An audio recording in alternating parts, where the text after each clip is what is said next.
안녕하세요. 유노튜브 MC 지은입니다. 안녕하세요. 유도성형외과 전문의 김신영입니다. 오늘은 하이코 시술에 대해 탈탈 털어볼 건데요. 코 수술에 비해 저렴하고 코 수술만큼 효과가 있다고 하거든요. 코 성형이 부담스러운 분들께서 많이 궁금해 하시는데 원장님은 어떻게 생각하시나요?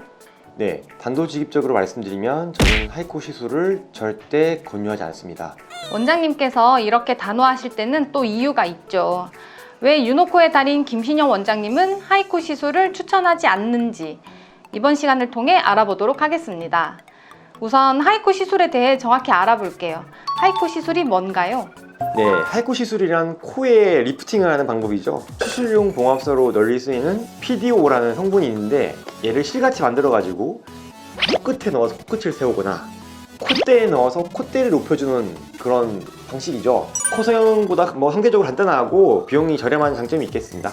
되게 좋은 장점인 것 같은데 실제로 하이코 시술을 하는 성형외과는 요즘 잘 못 본 것 같아요. 네, 워낙에 성형외과 전문의들도 많이 하긴 했지만 최근에 보시면 거의 하지 않아요. 이게 문제가 많아서 그렇겠죠. 그럼 하이코 시술의 문제점에도 하나씩 알아보도록 하겠습니다. 첫 번째 문제점은 뭔가요?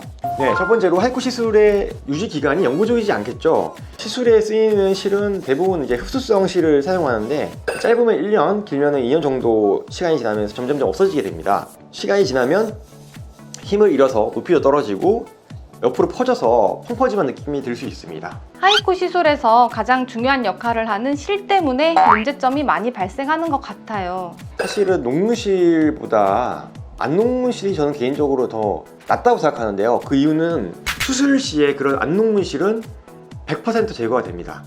근데 이제 이런 녹무실 같은 경우는 시간이 지나면서 안에서 녹으면서 주변 조직과 유착이 생기고 섬유화가 되면서 모양을 변화시키고 나중에 문제가 될 수 있는 거죠.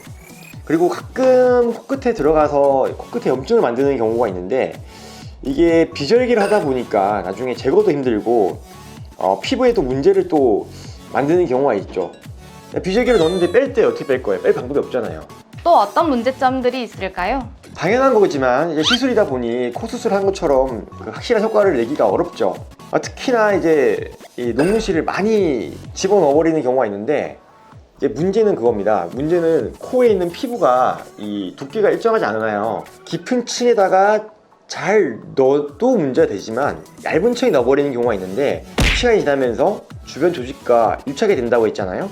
그러면 수술할 때 얘를 제거하는 과정에서 정상 조직도 같이 제거하게 되고 그게 이제 피부가 얇아지는 부작용이 생기고 콧대가 울퉁불퉁해지는 경우가 있죠. 깊은 층에 넣어도 마찬가지고 이게 녹는다고 하지만 사실은 녹지 않습니다. 100%. 그 남는 게 문제가 되는 것 같아요. 그럼 보형물 제거하는 수술이 위험할까요? 실을 제거하는 수술이 더 위험할까요? 당연히 실을 제거하는 수술이 더 위험하겠죠. 그 이유는 이제 실리콘에 한해서 말하면 실리콘을 제거하는 수술은 안에 캡슐이 남아있기 때문에 실리콘을 제거해도 이 비치는 문제는 안 생기고요. 이런 하이코 실을 제거할 때는 정상 조직을 같이 제거하기 때문에 피부가 얇아지는 문제가 생길 수 있습니다. 오, 심각한 문제점들이네요. 이런 문제점들 때문에 하이코 시술 뒤에 후회하고 코 성형을 문의하는 환자분들도 많을 것 같아요. 그럼 이미 하이코를 받은 상태라면 얼마 후에 코 성형을 할 수 있을까요? 사실은 이제 하이코를 하신 분들이 수술을 하기 전까지는 잘 문제점을 모르다가 수술을 꼭 하고 싶을 때 이제 문제가 생기는 거죠. 그래서 제가 봤을 때는 하이코를 하자마자 오랜 시간이 안 지나는 게 더 유리합니다. 오랜 시간이 지날수록 더 유착이 심해지기 때문에 좀 오래된 5년 넘은 이런 분들은 좀 더 어려운 경향이 있고 한지 얼마 안 되는 경우가 좀 더 쉽게 제거가 가능한 것 같아요. 어떤 실을 샀는지에 따라서 달라지기 때문에 병원에 오셔서 정확하게 상담 받으시면서 결정하시는 게 좋을 것 같아요. 사실 이게 가장 현실적인 문제거든요. 그냥 코 수술하는 것과 하이코를 한 후에 코 수술을 하는 것과 비용적인 차이도 발생하나요? 네, 이제 실을 제거하는 게 좀 어렵다고 했죠. 그게 사실은 우리 연구 필러랑 비슷하다고 생각하시면 돼요.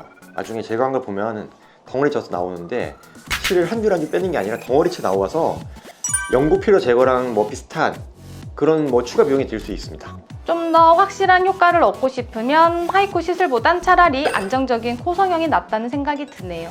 네, 그렇죠. 어떤 수술이나 부작용은 다 위험이 따를 수 있는데 무리하게 시술하는 것보다는 상담을 통해서 좀 더 안정적으로 수술을 하시는 게 더 나을 것 같습니다. 제가 말씀드린 중에 가장 중요하게 생각하는 부분은 이제 녹눈실이 의사들이 다 괜찮다라고 하고 다 없어진다고 하지만 사실 그렇지 않습니다. 그게 지금 전달하는 팩트 중에 중요한 이야기고요.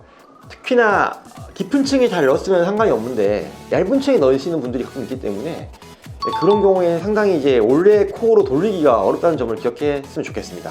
네, 알겠습니다. 오늘은 하이코 시술과 문제점에 대해 여러 가지 알아봤습니다. 저희가 준비한 내용은 여기까지입니다. 저는 윤요튜브 MC 지은, 윤호선외과 전문의 김신영이었습니다. 다음에 또 만나요. 안녕. 구독, 좋아요 꾹꾹.